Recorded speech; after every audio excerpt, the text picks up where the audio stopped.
Kia ora, everybody. When Minta rang me up the other night and said what was going to happen, I said, shame. I said, shame. I don't like being here. I want to be in there. It's been absolutely awesome. Awesome 3 days.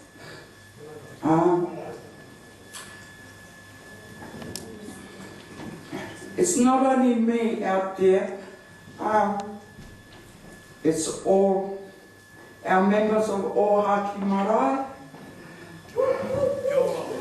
Ana Hospital, our secretary.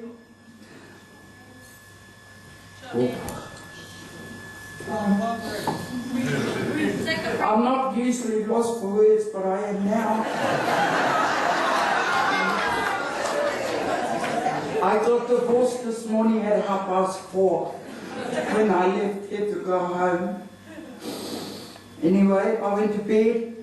Half an hour later, I said to my husband, I'm going now. I said, I'll see you tonight.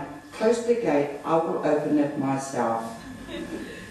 So I'd like to set this word of Haki Marae, Pawarenga, the capital of Whangapi.